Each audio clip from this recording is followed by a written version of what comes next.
Everybody smoking all the greenery. Close the match 'cause they were handed down. Tiger, what you should do tonight, do your Uber Eats and have us playing in the backgrounds. Everybody be like, what are you doing? What are you listening to? I'm Oh, wait. still fly. I'm Never still mind. fly. Let's go. I digress. It could all be worse. I could be a hater like you. It could all be worse. Pills to make the man, but that poison's gonna kill you from the inside out. So right now, Anna, good morning, Anna. Roller Dragon, good morning to y'all. Mark S, brother, what's going on? Melanie, good morning. KFZ doing flips in the chat this morning. Good morning, brother KFZ. Luke Kane, all right. Bro, if you get some fireballs, bro, I want flight. So whatever I gotta mix, maybe I need to mix Johnson & Johnson with Bison. And I fly. Yeah, I'm gonna keep that up, okay? I got you. Goku, good morning, brother Goku. Chuck Diesel, good morning. Esther, DP, good morning, DP. DP says good morning. Uncle Bubba, good morning. On and on, Dragon, good morning. Evergreen, Nat A. What up, sister? Good morning, Nat A. Flora Strada, good morning, Laura. Brother Tyler, chunking. Every time I see it, chunking, choking on. Oh, let's see, 61. Good morning. I mess up every time.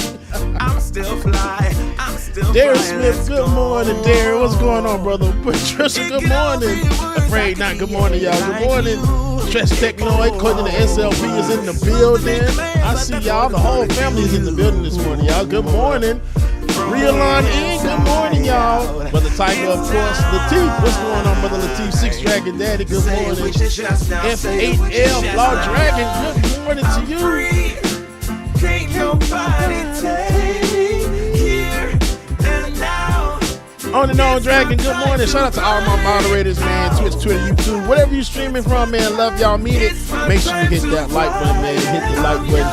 Y'all know the damn thing to do. Shay, good morning, y'all. Industrial Arts Dimmer, good morning. Y'all, it's time to get back to the show. We're going to let our boy Reverend Day take us to the bridge, and we're going to get back to it, y'all. Y'all stay tuned. All right, here we go.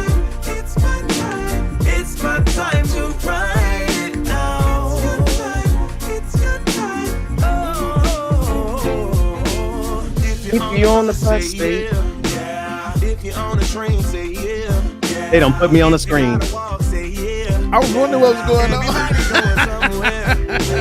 Young or old, I really don't care. Life has never really been fair. B made me pass out.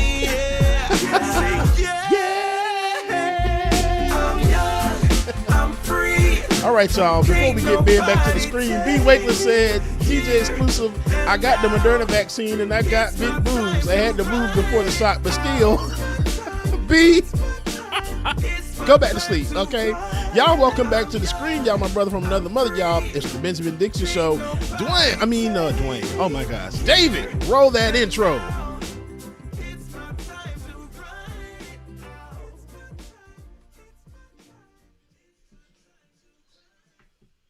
He can roll it in a minute. Until then, y'all get to look at me.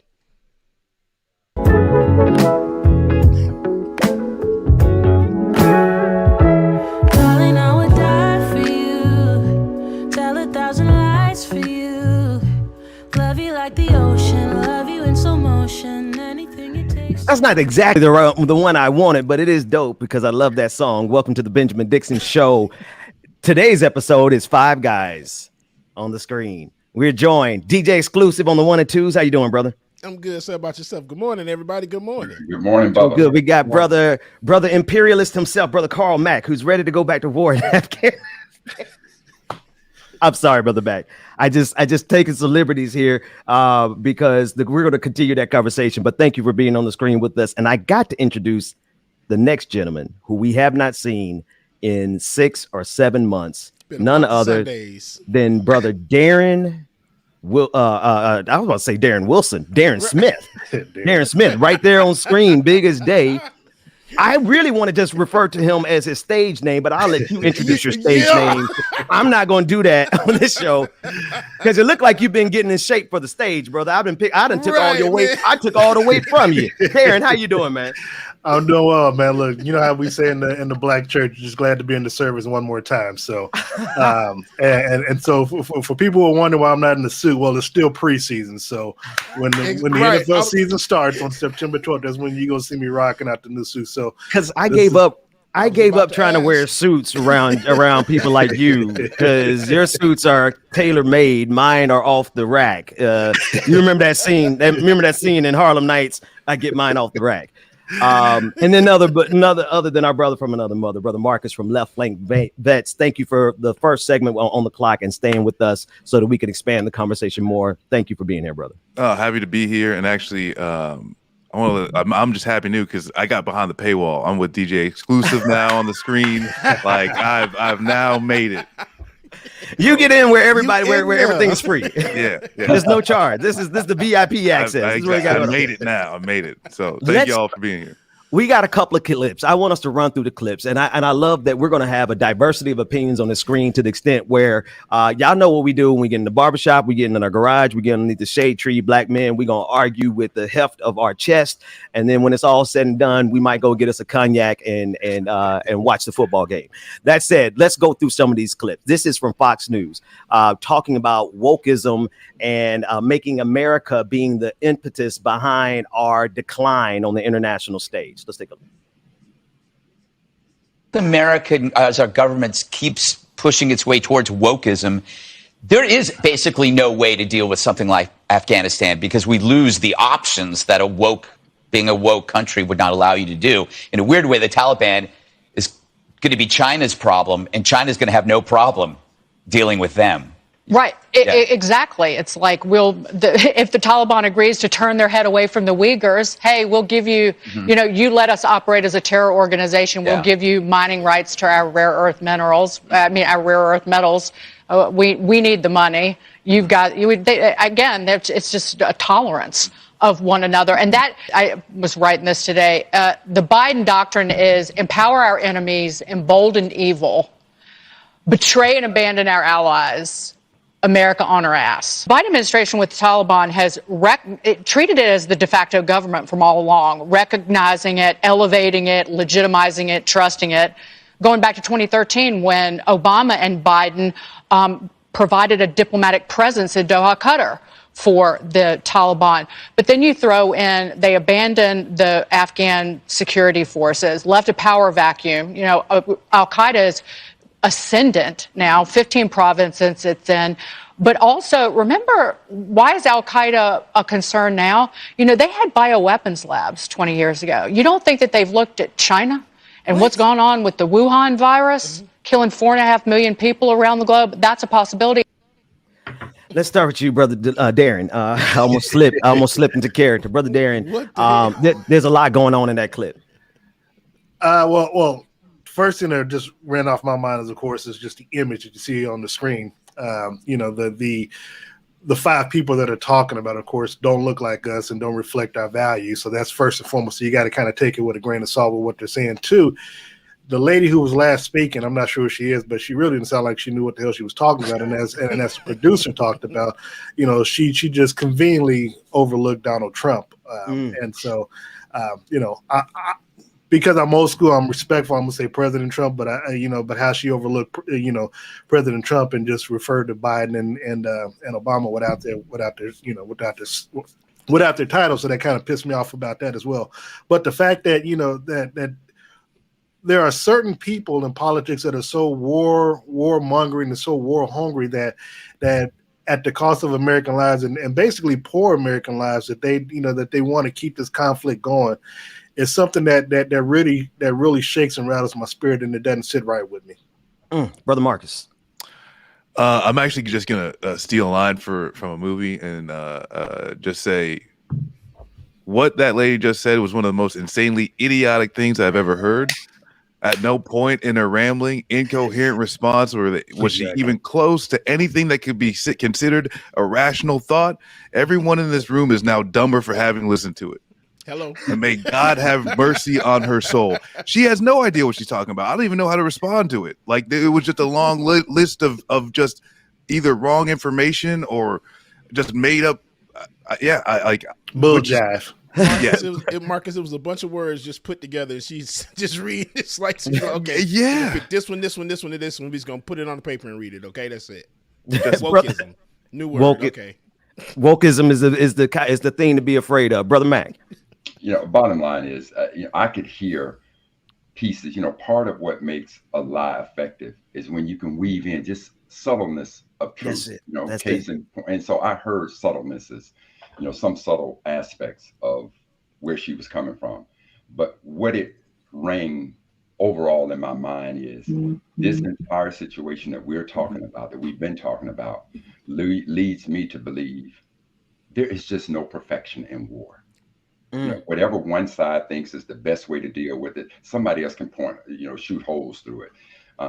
So there's just no perfection in war. And that's clearly what we're dealing with now. When you talk about from the beginning, why did we go into Afghanistan? Okay, I think all of us can agree that if somebody breaks into our home, we're not going to sit there and try to peacefully negotiate with you. If I got lead, you're going to feel that. So again, if somebody came here and attacked America, America has shown you over and over again, you slap, we're going to slap harder. You fight with a knife, we bring in a gun. You bring nukes. We're bringing nukes. But go ahead. I'm sorry. Yeah. So clearly, our rationale for going into Afghanistan, are you Old Testament or New Testament? Do you eye for an eye? Or do you turn the other cheek? Clearly, America went Old Testament and said we're going in there to get them. So once we invaded, now everything started opening up. So the bottom line is there is just no perfection in war, and we're clearly seeing all of those imperfections play out in this situation with Afghanistan, not only entering Afghanistan, who we dealt with in Afghanistan, and how we exit Afghanistan. No perfection. James, you want to get in there? Oh no, like I said, wokeism. Well, Period. this is when you can pivot and blame the entirety of the destabilized geopolitical order that was caused by George W. Bush, and then blame it on the fact that black folks want liberation, you must be on Fox News. Let's go to one more clip. Let's go to BPD2, Newsmax host, trying to conflate the mass migration of Afghan men, or rather use that as an idea to terrify people. Let's run that clip.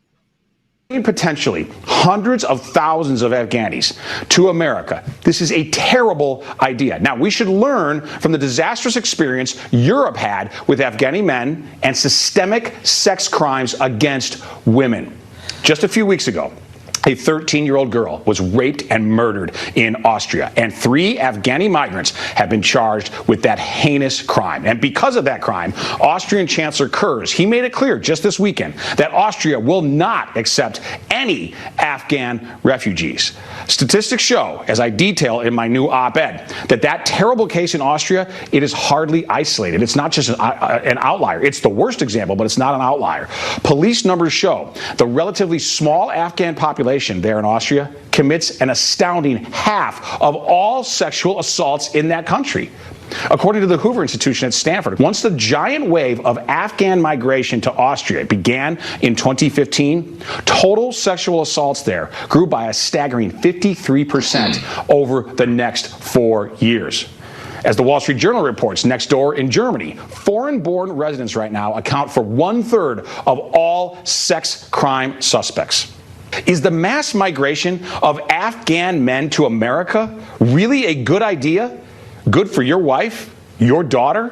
Will these Afghans share our values? Will they try to assimilate into the American way of life? It's not likely. A Pew Research poll found that a stunning 99%, nearly unanimous, of Afghans believe that Sharia should be the official law of the land. I gotta sandbag this conversation because my interest really is in knowing how the women who work with that man feel about him. But I digress, brother Darren. Honestly, the whole time he was speaking, the only thing I could think about was, "Ooh, color men coming into the country. Watch your white women and your white daughters." I mean, that's the only thing I took from it, to where he's afraid that, now mind you, now they want to have it both ways. They want Biden, you know, when you're getting coming out of Afghanistan, where, hey, we got to help those people that helped us, so we got to get them all on planes and come. But then at the same time, well, we don't want the men now. We'll take the women and do whatever we can do with them, you know, when they get here. But just keep your men there, because we don't want them coming over and integrating with our white women, you know, with our white women. And that's just something that's the basic takeaway from what I took of his. That's what I heard of his whole message. That Marcus, that's what I heard. What'd you hear? Yeah, no, I agree 100%. And like that's like some of the things. There's been a line of like, even before, right? Even with the fall of to the Taliban, they're saying like, well, the Afghans didn't want to fight, and like, oh, look at all these men like running scared and stuff like that. Where like, I don't see this guy in a uniform trying to go defend nobody from anything, and for just to say like, yeah, to start attacking like literally just saying all Afghan men are, I don't know, like sexual perverts that are gonna come after all of our women. And like, honestly, I thought of the old governor of Maine when he started talking about like Shifty and D Money coming across the border. What's your boy, LePage? I covered that. Yeah. You about to make me get myself $100 fine for cussing that racist prick. And yeah, go ahead. Like, but this is the same old. But and the really disgusting thing though is, you know, like Darren just pointed out, it's like it's a day apart from, oh, we need to help these people, you know, and like right in the next day it's like, no, they're disgusting, we can't let them in, they're gonna take down all our women and stuff like that. And it's I mean, it's not surprising, it's just like it's dangerous. Sure. Yeah, it's dangerous. Brother Mac, like, we just gonna forget about January 6th. I heard several things. One is, first of all, I saw his passion in describing the atrocity against this 13-year-old girl.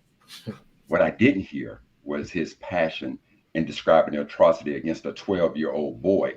And then he wants to say that we're getting this information from the police. What about the police in this country that shot a 12-year-old boy, Tamir Rice?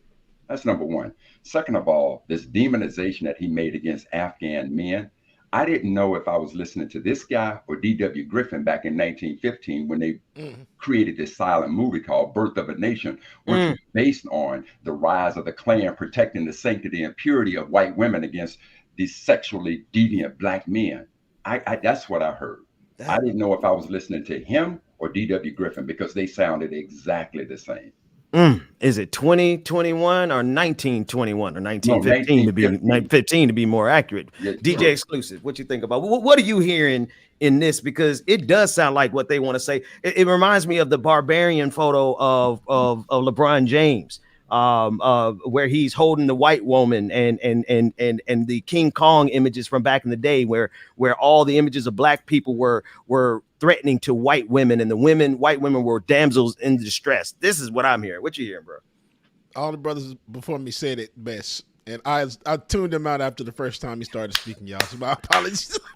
I started looking up jokes for the day, so that's what I heard. It's self-care.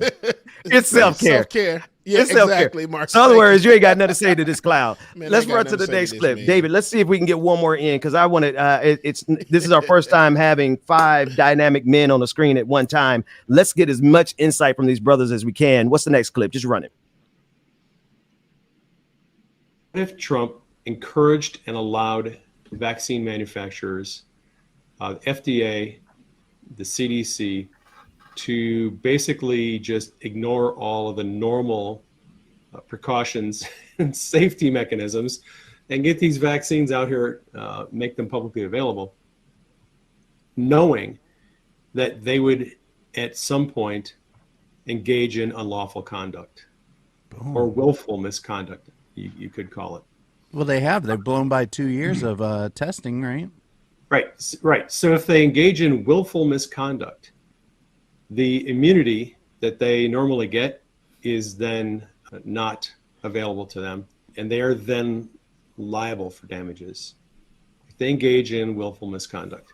I think there's a high likelihood that the vaccine manufacturers have engaged in willful misconduct, and I think that if a couple of plaintiffs knew where to look, they could find that willful misconduct. They could go to court, and they could probably get some checks with a lot of zeros on them. That's my suspicion. Given the fact that we know that Trump has previously held sort of a dim view of vaccines, it doesn't make sense for him to be pushing the vaccines the way he does. And, last night I started to think, after listening to Dave, I thought, what if he set them up? Mm-hmm. What if this whole thing is a freaking setup to take down Big Pharma, to expose the deception of the CDC and the FDA, and let the public see once and for all how corrupt these institutions and agencies are? Brother Mac, makes I actually want to start with you, Brother Mac, because therein lies that just enough of a narrative. I won't call this one truth, but it's a narrative just enough for people to latch onto, to follow along with his absurdity, trying to find a way. This is a QAnoner. This is a part of the right-wing watch. They've been observing these channels. This is what goes viral in the conservative communities. But this also spills over to the Black community. And I've heard some of the same exact talking points from this QAnon praying medic as it pertains to the vaccine as I've heard in the Black community. Let's begin with you, Brother Mac. Well, first of all, let's keep in mind that this monster known as COVID got out of the box because Trump, through his idiocy and rejecting of science, allowed this to get out of the box. And at the time that he spoke against COVID, as though it would just miraculously go away, spoke against wearing masks, spoke against vaccines, everybody was cool in the gang with that. But when the absolute devastation of deaths occurred, because if you remember, Trump at one time said, we only got one case and in a couple of days we'll have that taken away. Well, once the number of deaths started ramping up, then Trump instituted this mission called Warp Speed, which means let's work at all due diligence, all speed, and get a vaccine. Now that this death toll has risen to where it is, Trump himself supposedly gets COVID, goes to gets the vaccine. Now he comes at a rally a couple of days ago and says to people, okay, get the vaccine. And they start booing him. So now that Trump is recognizing the death toll, he's now backing up off of his statements and now saying, let's get the vaccine. But he cannot control the minions, which this guy represents. And now they're becoming critical of him. So this is absolutely Frankenstein not being able to control the monster anymore. Absolutely. Brother Darren. I'm not gonna lie, this is the first time I've ever seen it. I don't know who these people are. I rarely watch Fox News, and to go to who these people are just throws me for a loop. I know him being a QAnoner. It's what really worries me, and thinking about what you said, Ben, is that the fact that there are people in our community that actually believe the stuff that these people are saying and believe in the conspiracy theory. Now, look, we obviously have reason to have doubts about the vaccine and stuff based off what happened, during the Tuskegee Airmen experiment back in the day. But it hastens me to understand what the government would gain by having people get the vaccination only to die off from it, unless you believe in some sort of conspiracy theories where you're trying to control the population or something.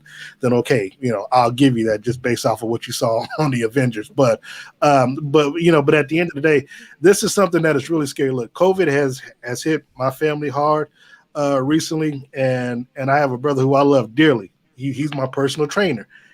He's the only one in our family that didn't get vaccinated, and COVID, ripped him up over the last couple of weeks. Now he's come through it, but even then, he still doesn't want to get the vaccine. And I'm sitting thinking, like, you have a wife who has lupus, and you have 3 daughters, and your youngest one just got COVID. Like, what's it going to take for you to realize that you need to go get this vaccination? And so, look, I don't want to tell people, you have the freedom and choose to do what you want to do, but what he's talking about, I can't really comment on, because it's just it's out there. I'm allergic to bull jive, so I just exactly. And then I'm gonna say the same thing that you said, Darren, and everybody in the chat room. I'm gonna say it first. What the hell is he even talking about?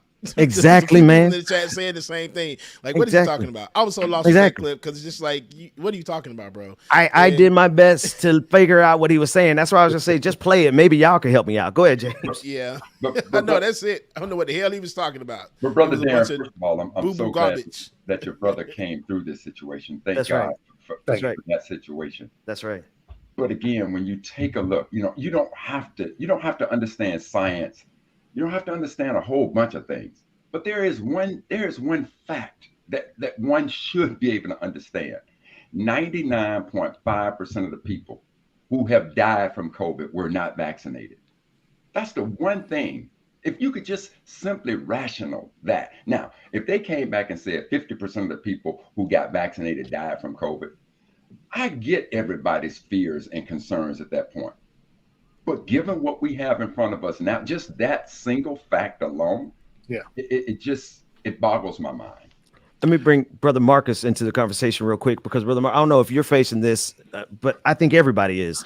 Just the conversations that are necessary to have with our neighbors and our friends and yes, our family members about this vaccine.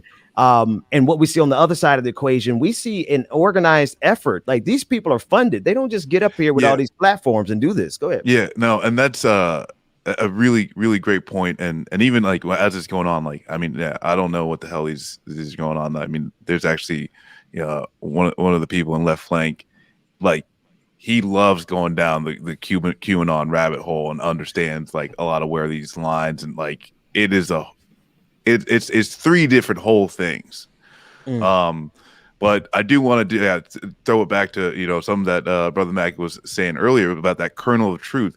And like, there is in this clip, is there any like kernel of truth? I don't think so, right? Other than like the dude actually does have a green beard. But outside of that, but what the kernel of truth I think is that we do live in a country where healthcare is deceptive, healthcare is predatory. And so it does allow people to fall into some of these traps. And that's the thing is, like, I mean, I think we all agree when you look at the numbers, like you said, like 99%, right? The people who are in the hospital, the people who are dying are the people who are unvaccinated.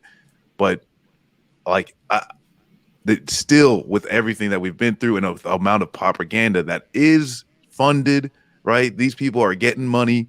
You don't get one of those mics just jumping out and saying like I'm random, a true believer. Yeah, exactly. You don't just flat earth random COVID. You don't get them. Like, money has to come in, and so that's the real dangerous thing.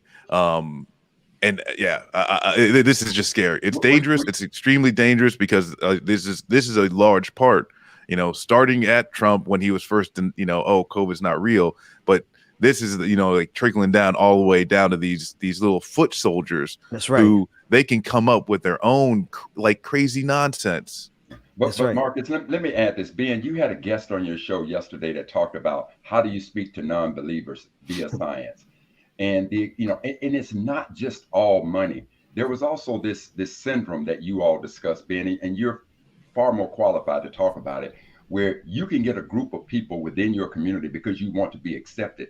And if that group of people ignores the absolute obvious truth, you too will ignore what your own lying eyes will tell you, just to be accepted within that group. But you're far better to speak about that. But your guest yesterday was absolutely phenomenal in bringing that perspective to it that reigns outside of capitalism. He was speaking. We spoke to yesterday Lee McIntyre, who's the author of the book How to Speak with Science Skeptics. I may have the title wrong, but his name is Lee McIntyre, and that really did throw me. That one point in particular, Brother Mac, threw me for a loop. How the phenomenon. He said that their research shows that no matter how ridiculous an assertion was, they found 30% of the people willing to go along with that assertion, so long as the broader community made it seem like they believed it. And that's exactly what we're seeing with that 30% that support Donald Trump to this day. Brother Darren, actually, I want to flip it real quick because I want to bring in Brother Pascal. He's in the waiting room, and we're getting ready to switch over to Like It or Not in a few minutes. But I want to get one last question in with everybody on the round table, and I want to pose it with this clip, this next clip. David, I want you to play the clip from number 3, Ron Johnson, Senator Ron Johnson from Wisconsin, and he says without evidence, he's applying that the Taliban may be letting terrorists onto U.S. evacuation flights from Afghanistan. I want to repeat this because I want you to listen to it and process it. He is planting the seed that amongst the allies that are being evacuated, there are nefarious characters that are going to do harm in this country. Let's take a look at that clip. And the potential danger, again, who do you think this Taliban is letting into and through the gates of the Kabul airport? Just ask yourself that question. And that's what I'm asking the folks here on the ground to ask themselves that question too, and be on guard for that possibility. It would be nice if we knew everybody had even just an identification card. I'm hearing they don't. And again, it should be quite telling that, you know, when I asked the general, do you know that everybody here has at least an ID? Again, not his fault. He said, no, we don't know that.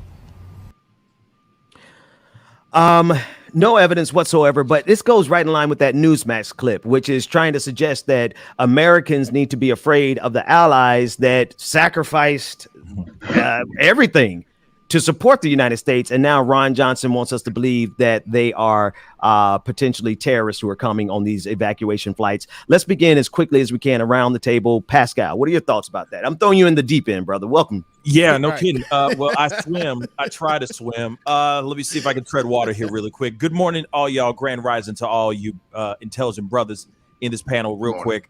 So let me just say this. Here we go again. Like a DMX song. Here we go again. Right.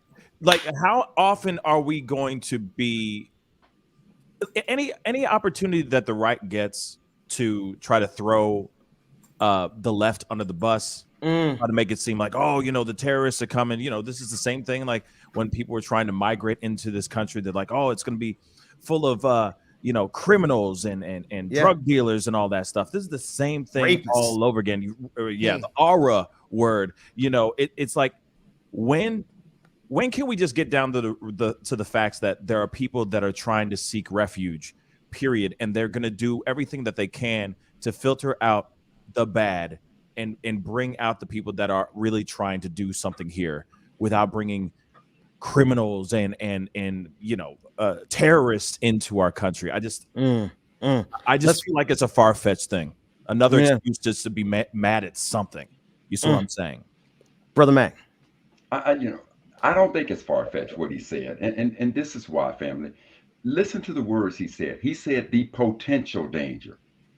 That's number one. Number two, it is clear that we do not have a record of who all of our allies are. So is it possible that one of these people who is a member of ISIS-K or the Taliban could infiltrate through all of the so-called allies that we do not have a record of? Is it possible? Absolutely. That's what I heard him say, the potential danger. So is he ramping up fear to push this agenda? Absolutely he is. But is he just flat out off his rocker by using the term or the phrase potential danger, given the fact that we do not have a record of who all of our allies are?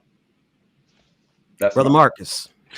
I mean, I'd say like if someone wants to infiltrate the United States, the refugee or even trying to walk thousands of miles through the southern border is the worst way.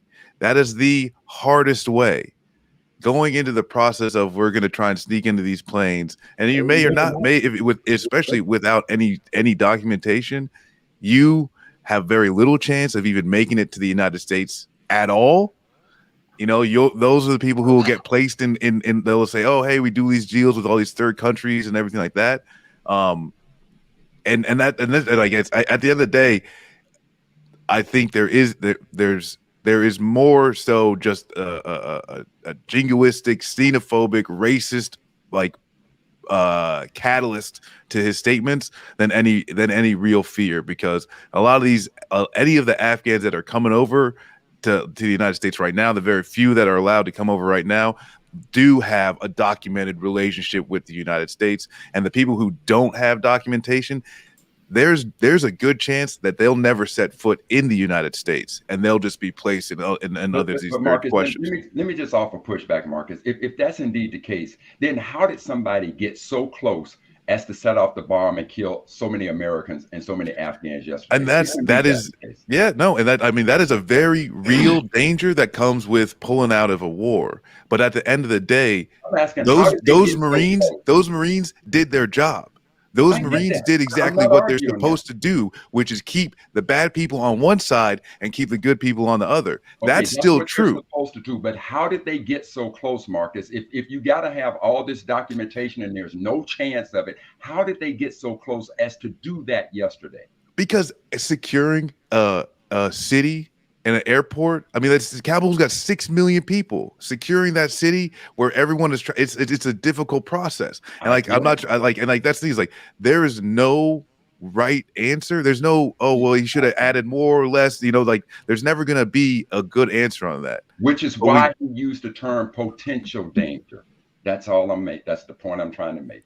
But I guess my response would be, those Marines and that corpsman that died, they were doing exactly what they're supposed to be doing. No doubt. They effectively did what they're supposed to be doing. No doubt. Because if they wanted to get, they probably, if they could get in the airport, they would have, but they didn't. And I agree. The soldiers did their job. They need to work with the Taliban to secure that surrounding area, to make sure their checkpoints and everything like that.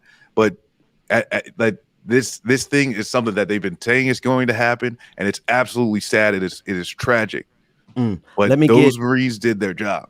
Let me get Darren in to get the last word, and we're going to go to break because we're going to switch over to Like It or Not after this. Brother Darren, I want to thank you. Brother Pascal, you're hanging out for the next segment. Yes, Brother Marcus, you've been here all morning. Brother Mac, you've been here all morning. Well, Brother Mac, you here whenever you want to be here, man. I appreciate that. Where's the 18-hole Baptist today? We'll talk about that in a second. Brother Darren, what are your thoughts before we go to break? Well, first of all, I always consider the source. And to Brother Mac's point, when he says the word potential, yes, I mean, there's a potential for one of the 6 of us to be at the Chiefs game tonight.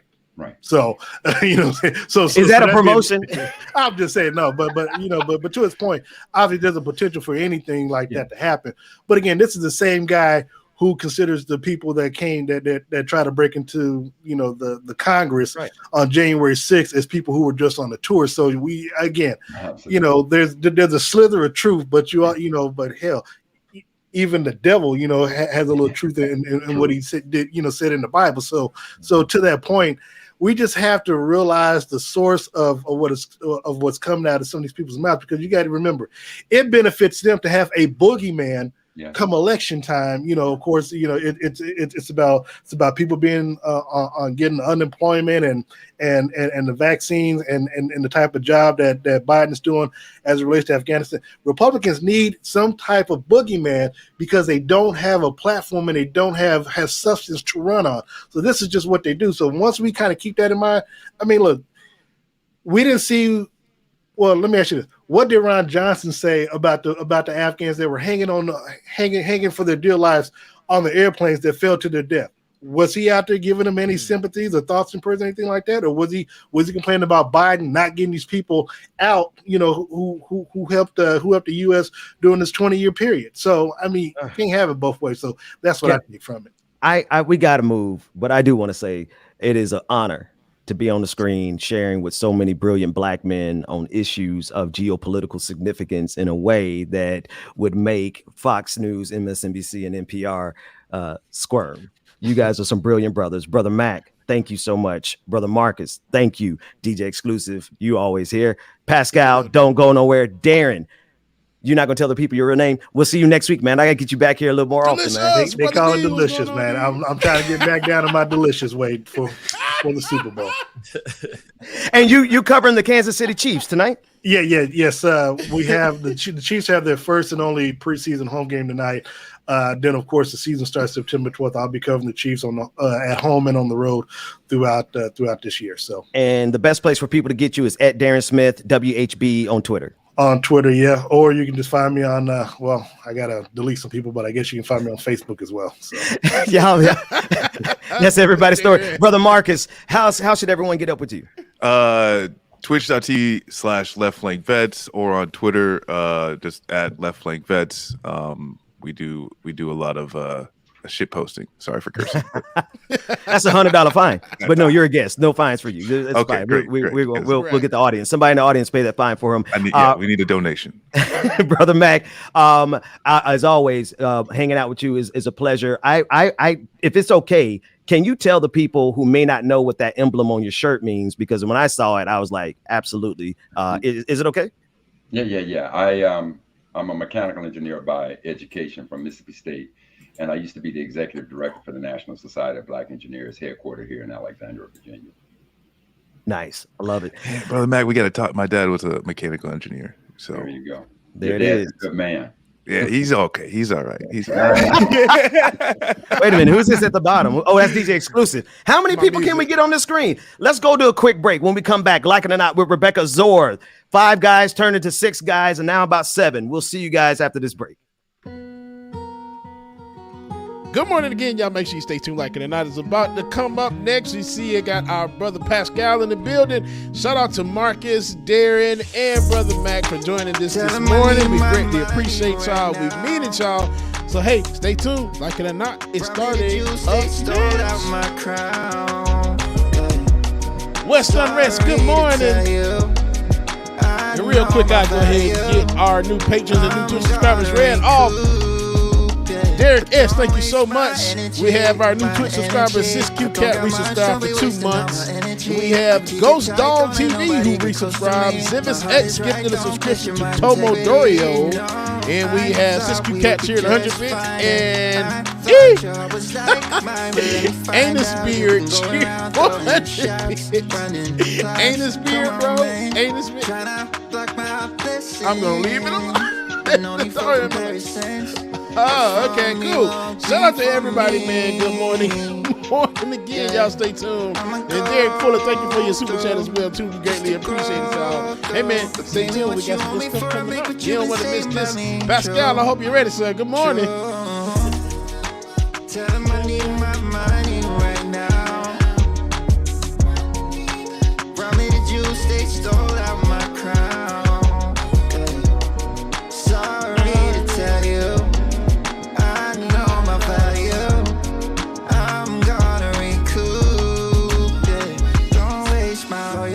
Alicia, good morning, Alicia.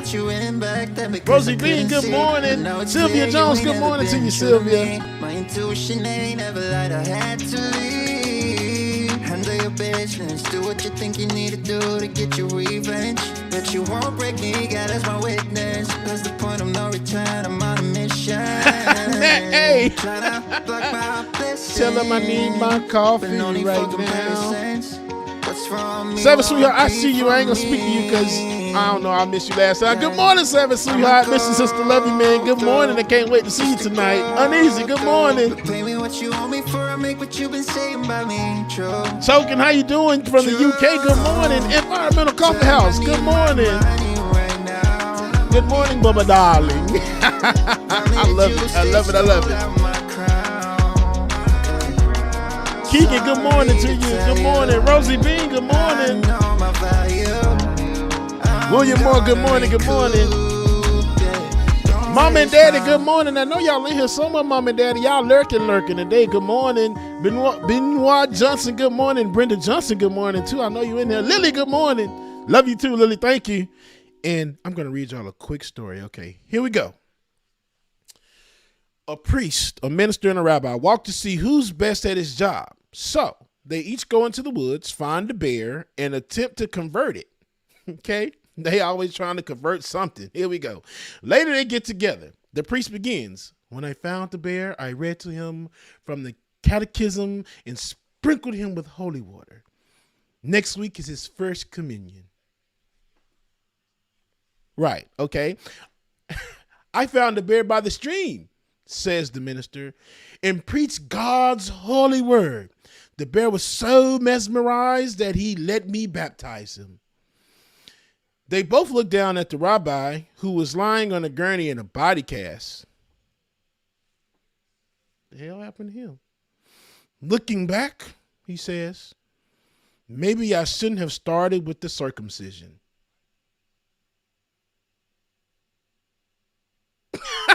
Good morning. Y'all make sure y'all stay tuned, like it or not. It's coming up next, y'all. I hope y'all is ready because I'm going to get Pascal with these dad jokes, y'all. Y'all stay tuned. Here we go.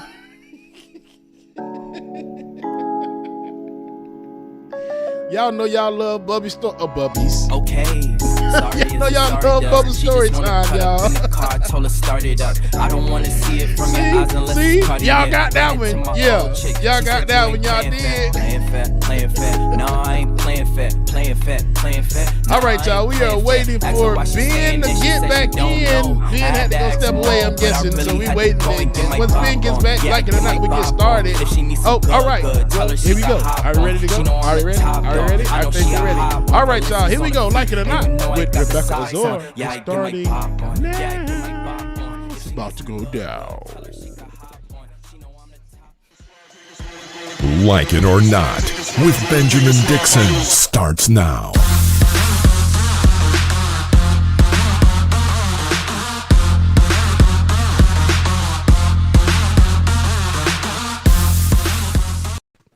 Good morning, good morning, good morning, people. Good morning and welcome to Like It or Not, where we're free to tell the truth and not care who doesn't like it. I didn't get that joke. I tried so hard to understand. Maybe I missed something. I didn't hear it. I didn't get it. Christian and somebody else, they walk into the bear. They trying to convert a bear. That was like God's plan, convert the bear. Everybody else, the bear, they said he led with communion. Okay, cool. Then he got baptized. The rabbi just tried to cut his penis. Oh.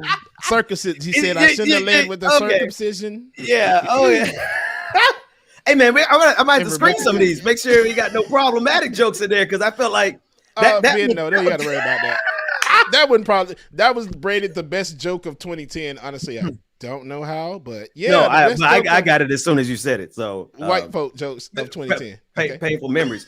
Brother Pascal, how you doing, bro? Bubba, why your camera ashy? What you mean why it's ashy? No, Bubba. Oh, Bubba. Well, where's ashy at? I look good in this shot. Now the background look ashy. No. It's kind of fuzzy. Weird. I mean, I don't know. It's giving me a little fuzz. Y'all's look fuzzy to me. Yeah, Rebecca and Pascal look fuzzy, but me and Ben look clear because it's that Cookman thing. It's that family. Wildcat. Okay. Well, shout out to Florida A&M. Don't know where you went, Pascal, but shouts out to that school as long as it's an HBCU. Or did you go to one? No, I did not. Okay, well, your PWI maybe gets a little but shouts out to Florida A&M University. Our internet, is what it is. Good morning and welcome to Like It or Not. Listen, Pascal. Can y'all do me a favor? We've been trying to get you. Rebecca, I want to interrupt. I'm going to come down and I'm going to go put on my headphones and I'm going to listen to y'all. Can I do that? Wow. No. I don't know. Bro, stay your ass on the screen. Ben always trying to go do some stupid stuff. The thing is, Ben your ass there. Ben done dragged my show out to 9:25. Then leave, steps away for a second to do whatever. Then Pascal has only 2 minutes left. 10 minutes. I got 5 minutes now. He has 5 minutes now. And now y'all want to walk away, and I don't get it. See, every time it's not my fault. Every time old boy gets on the show, we never can communicate. We never can have our experience like you have with other people on air. So David, what you doing? Nobody asked Ben to do all that. Ben always has to do the dramatics on here. No. I don't want to interrupt the conversation because we only got 5 minutes. He got 5 minutes. In the last conversation, when I watched you and Pascal doing this right here, for watching everybody else talk, you can do that right here. Now, Pascal, you only have about 4.5 minutes, probably 3 at this point. Yeah. So, what you want to talk about? I'm here You for got you 3 guys. minutes. You guys lead I'm here to follow. Well, let me say this. Let me You're do the this. guest of honor. I never had an You are opportunity to you are the actually guest kick of it honor. and talk to you Oh, about wow. anything. So first and foremost, I actually wanted to speak with you a little bit about Haiti and what's going on with you. Was your family affected? I never Yes, I never was I able to have lost. a conversation. Yeah, I lost a great aunt and Oh, I am so and sorry to hear that. well, I only lost one family member, but then I also another one was injured pretty bad. Right. Older like distant relative broke her leg trying to get out of a house that was coming down. Jesus. So yeah. I'm so sorry, brother. Yeah, no, I appreciate that, but that's what we know so far. We've been trying to reach out to other people, to other distant family members as well that live down there in that area, and we haven't heard anything yet. We haven't heard anything back yet. So, fingers crossed. You know what I'm saying? Yeah. You know. Yeah. Well, how about you? If you mind me asking, Rebecca, like, what's your story? What's going on your end? I haven't heard. Yeah. About your story. So for me, it was similar in the beginning. We couldn't find anybody, we couldn't get to anybody, and it was stressful because my dad's from Gilimi, and that's where all of my family pretty much is, and in Port-au-Prince. So for my dad's side, they're all in Gilimi, and we couldn't get to anyone. And usually there's always someone, but because of the earthquake, and people not really having service, in south of Haiti, there's really not the same things that they have more towards the city. Right. So whoever is the family member that had the cell phone that we can contact, nothing for a minute. Wow. So finally we just kind of had to send somebody out from my mom's area to try to get over and see if they can find anybody, because they weren't going to be able to get there anyway with a car. So people were traveling by foot, trying to see if they can get word of mouth. And we finally, after days and days, got to somebody. There were people who were hurt. Lots of them are displaced. None of them have homes. No clothes, food, all those things. So what we did was gather our little coins together. Me and my siblings and my brother, who lives in Haiti but comes here often. He came and he was like, let's put together some stuff so I can get it to the family. So he's there, took a boat to get it to the family, but not everybody was able to get. So we're trying to, assist in that way. And at the same time, I'm here in Atlanta trying to do what I can locally for the rest of the people of the south of Haiti who need assistance right now. So yeah. Are you gonna take the trip down there at all? Are you gonna meet your brother down there at all? So now I would love to. I was supposed to actually just go on that Friday of the week it happened, or the week after it happened. But because I do work a 9 to 5, 11 to 8 after this show, those people actually did not go to consider- patreon.com/like it or not, so we can help this sister get out of that situation, because she has so much more to give. Continue, sister. Yeah, but they didn't consider it to be, even though HR considered it to be something where I could go and get, still have my pay. They didn't consider it to be anything that was affecting me. And what? It was an emotional wreck. It was like, that's my family. What? And they just didn't consider that to be a thing. And so, but that's the money that I got to make to make sure I got a roof over my head, but to also make sure I can get them more stuff. So, it was hard to make a choice, because I was just gonna say, man, forget it. There was high tension that week for me. I was stressed out and I was ready to be like, nah, I'm about to go handle my family, because that's more important. But they give the managers at my corporation, they give the managers opportunity to make the decisions, even though HR may say something and say, hey, this is what you can do and this is how you can still get paid. The manager, they actually has the last say so, and she said that you're just going to have to use the vacation time that I was supposed to use to go to see my mother and them finally. And so I use that just to assist locally and to take time off to try to reach my family. And that was right before my brother went. So by the time that came, no more vacation time. Wow.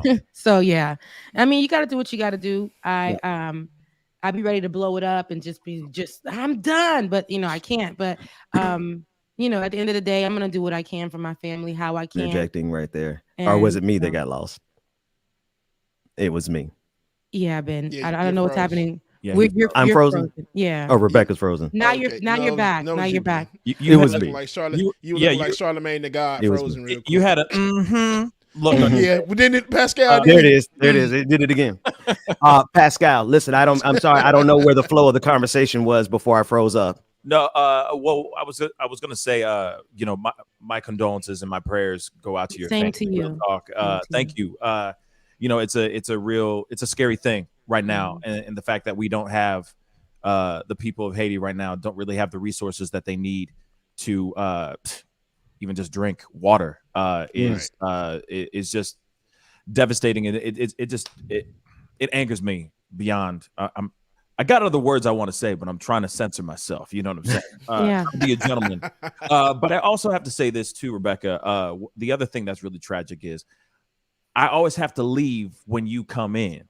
So I'm wondering, sorry to switch the gears a little bit, but just so I know, so then, because I'm willing to shift things just for you, Rebecca. So I'm curious, when do you get off of the show? Like, when do you get onto the show? When do you usually get onto the show? I just want to know. I know this is inquiring minds want to know. News worthy and all that, but I want to know. You know what I mean? Yeah, for sure.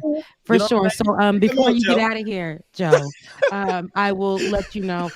So usually I come in, my usual time slot is at 9. 9 a.m. 9-ish, because we've changed the format of the show. Before I used to come at the 8:30 slot. It's my fault. It's my fault. But now we've changed the format of the show. My time slot for this particular show, Like It or Not with Rebecca Azor, is at 9 o'clock. And sometimes Ben spills in, and sometimes that gives me assistance to put my eyebrow on, or sometimes that gives me assistance to tease my hair, or find something appropriate to wear for the show. You gotta make sure your face is beat to the gauze. You have to make sure something. You have to make sure something, because I am the woman on the show, and I do, sometimes roll out of bed. The only thing I can do is the face. So that's what needs to happen. But so 9-ish, 9:05-ish. Lately, ask David, I've been on time-ish. 9:35.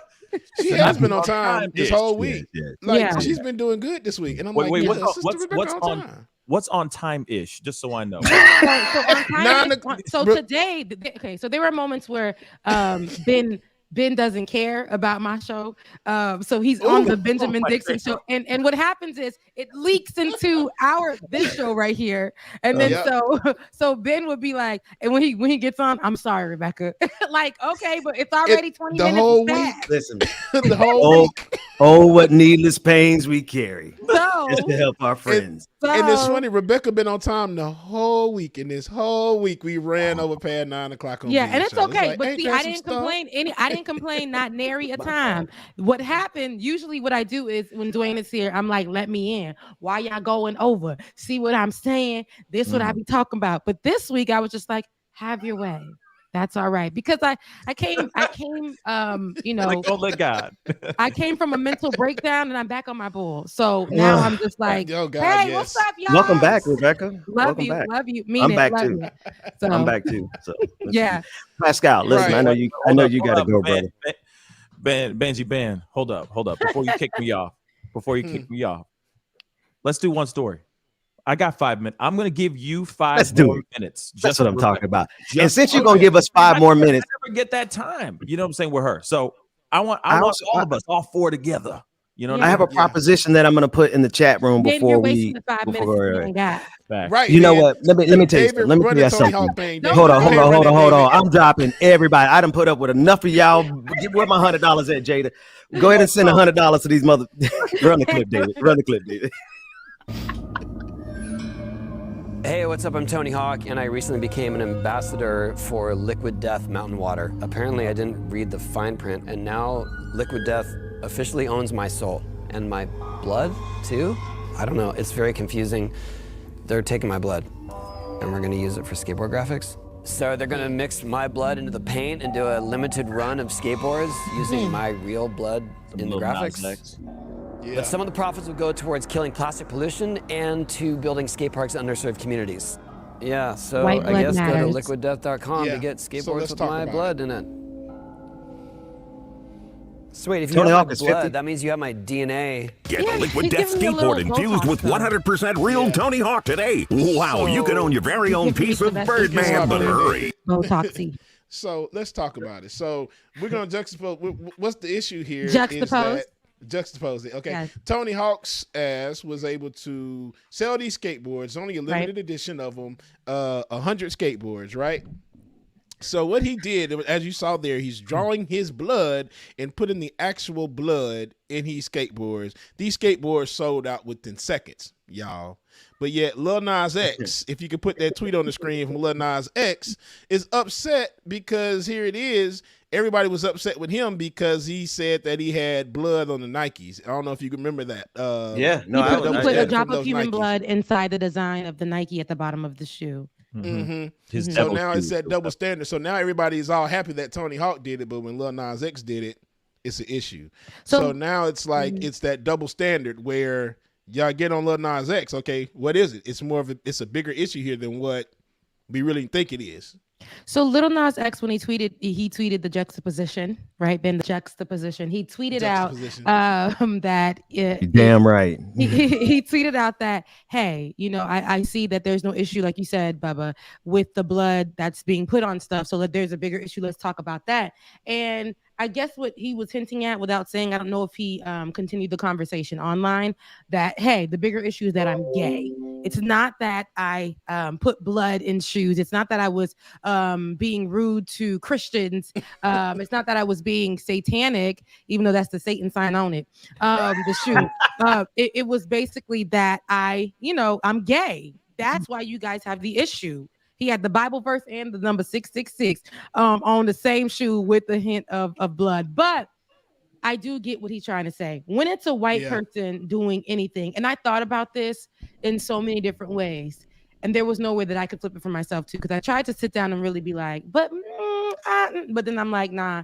At the end of the day, if a white person were to do the exact same thing that Lil Nas X did, then it wouldn't have been such an issue, because they just are, the white kids that were in school that wore the black gothic outfits. That's how they see them. It's a style for them. But when black people do it, it's like they're not supposed to be doing anything. They're shunning them. And there's always a deeper issue. And I think for Lil Nas X, the deeper issue is that he's gay and he's very ostentatious, Ben. He's very ostentatious and he's very outgoing. And he's loud with who he is. People do not like that. They relate that to what? Being over the top, doing too much. Even his people in the gay community, the LGBTQIA plus community, like Big Frida, have said, I feel like he's just doing too much and he needs to, just be gay. Like just do your music and just be gay. You know what I'm saying? I disagree. So that man need to do whatever he want to do, like everybody else can do what they do. Big Frida is a lot. Big Frida is a lot. So, I guess she's just extra. She just like to twerk and she bounce music. She's from New Orleans. That's all that is. Yeah, I like it. But what's her name again? Big Frida. Big Frida. But what do you have to say about that, Pascal? I mean, I think it's the whole double standard thing going on. If it's going from one thing, Lil Nas X did it first, I guess. I've seen other people do some crazy stuff, but I've seen more white people do this kind of thing where like, oh, they wear a vial of their own blood or each other's blood and stuff like that. And people are like, oh, that's, rock and roll. You know what I'm saying? But when he does something like this, then yeah, the world just goes crazy. Suddenly it's, how dare he do that? He's going over the edge. Now we have Tony Hawk, of all people, doing this. And yeah, guess what? Same thing happened. Just like the sneakers. Sold out in seconds. Sold out. But can I just interject, Ben? I'm just kidding. But can I just add that they're all getting blood? Listen. If we're not giving blood to the where you give blood to the Red Cross, I don't really like the Red Cross. Yeah, we ain't giving them nothing. We ain't giving them nothing. I don't give Red Cross no love up in here. But if you're not giving blood to help people to save lives. I know that he said it's going towards, what was it going towards? Some environmental plastic pollution or something like that. So let me talk about that. It's weird to me that people want to put blood in things and like make it a design. Just that's weird to me. Whether Little Nas X gay or not did it, black or white did it, a man who skateboards or a man who wears a thong, I don't really care. The blood in shoes and skateboards, lipstick, all of that, even eating a steak that white folks like to eat. Hang on. You're going too far. Leave the steaks alone. Leave the steaks alone, man. I've seen steaks just hop up and walk away and go back to the Rebecca. I was arguing with the cow I had on my plate last night. Go ahead, Let me tell you something. I've seen people just literally and then soup up the blood. No, we're not doing that though. Rolling in the back of my head. Don't rewind it. I can't help but watch this kid. Look at him when he's in the white suit and he's pointing. What is he saying there? He's a talented brother. He's talented. And the only thing I'm going to say about it is, listen, if you want to make a controversy, put the mark of the beast and the Satan emblem and you do all that things and you're going to get Christians losing their mind all around the country. You add on top of that this brother is gay, more people going to lose their mind. And he's a black man. Everybody losing their goddamn minds. Yeah. Always. Story of my life. I feel like if you're literally going, hey, here's a hairbrush with like strands of my hair in it, or I'm gonna give you guys bottled water with my spit in it. Like I feel like it's I'm just being real. It seems like any bodily fluid, if it has some sort of DNA up in this piece, keep it to yourself. Sellable. But no, that is sellable. Suddenly, it's like, hey, you want to buy this, bag of air from the Donda listening party. Bag of air. I'm okay. Oh, here's a bag of burps that came from my body. Here you go. You know what I'm saying? It's like, come on, makeup. Like, come on, y'all. Blood for real? Blood. Like, really? And really? A lot of people do other things with those things. So now you done got your blood over here. People gonna detach, and now you're gonna be mixing your blood. You're made as a doll in the likeliness. Now they got the blood on there. I'm Haitian, so they be doing stuff, okay? And you don't even know y'all playing with your life out here in these streets.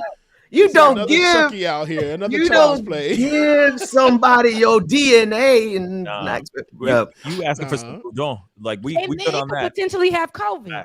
Yeah, Pascal. Yes. How you looking, man? Oh, I'm good. I'm gonna have to hop off though. Hey, before you do, Pascal, really I'm gonna start a tad bit late though. I'm just gonna be straight funky. Well, y'all read the chat. Read the chat room in the platform because I think we can help out with that. What were you about to say, Rebecca? No, what'd you say? You said that we started here a little bit late. Oh no! I said I'm gonna be starting a little. She was ready to blame it on me. She was ready to she was ready to go in. To point out it was these two, but but you're gonna start your show late because you were here late. That means that you were enjoying your time and you didn't want to leave. Exactly. We're not kicking you out, but if you have to go, I'm gonna have to here soon. But before you do, brother, I got something for you real quick though. No, I gotta tell you something. No, but so Pascal, I don't trust stairs. No, I don't trust stairs, Pascal. I don't trust stairs. Why don't you trust stairs, James? Hey, man. They're always up to something. Bye. Love you, brother. Hey, Pascal, we gonna come over. Yeah, we coming over to your place, man. Hey, come through the patron party tonight, man. If you're not busy, 9:00 Eastern time, we have the patron party for any of the patrons. And I won't be there for a long time, but I'll be there for a good time.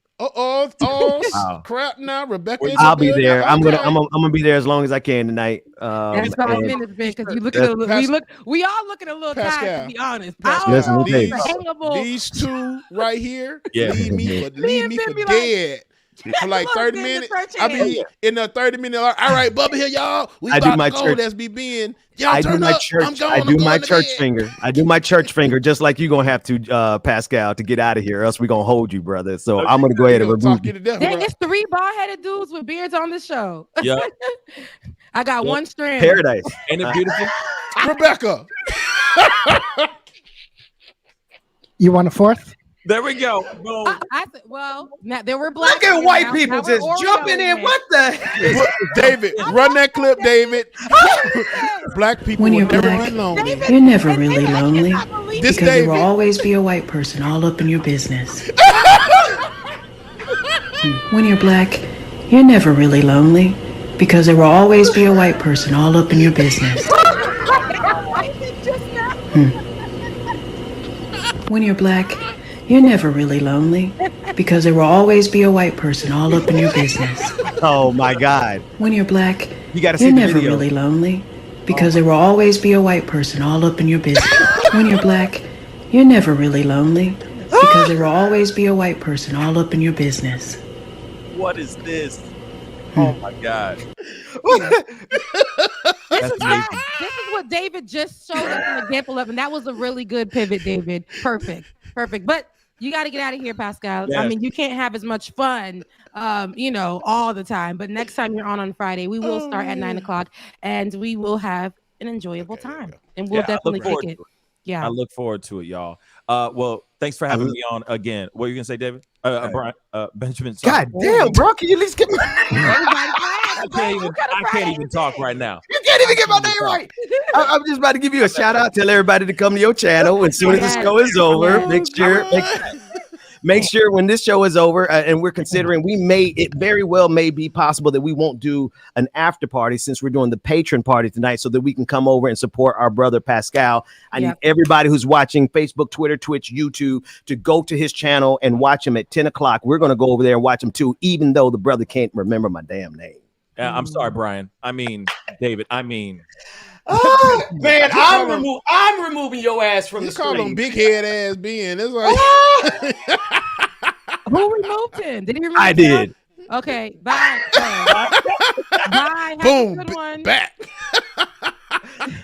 We got 12 minutes, y'all. I want to go over there and party with them. And we got the patron party tonight. Patreon.com/liking Patreon.com. Wherever you are a patron. If you're a Benjamin Dixon Show patron, Georgia Ford patron, Pascal, if you want to invite your patrons, we could do that. The entire family, we're going to be partying. If you support us in any way, form, or fashion, come tonight, 9 p.m. James, I'm going to hang out as long as I can. Yeah, make sure y'all bring y'all tip money because we stripping tonight. Let me stop. We said, OnlyFans is back. Woo! No, okay. Only bands, bro. Only bands. Only bands. If y'all not bringing the stack. I said that's where the money's at. Right. So David, I don't know if you got the things I did drop in last night. So since we only have a few more minutes left of the show, I did want to touch on those few things. And I don't know if you guys spoke about it earlier. Which thing was that, real quick? The Biden administration eviction moratorium. Oh yeah, you know what? Yeah. Thank you. Let me grab Go, my, Rebecca. battery. Go talk. Yeah. Okay. Sure. I don't know if you grabbed that, David, but if you did, I'll just wait for you to grab the B-roll while I. Ooh, come on, focus, baby, focus. My camera's not focusing. But the Supreme Court yesterday threw out Biden administration eviction moratorium, which we saw Congresswoman Cori Bush out there along with her other Congress colleagues who fight this good fight, who slept on the steps of the Capitol just to give an extension of the eviction moratorium.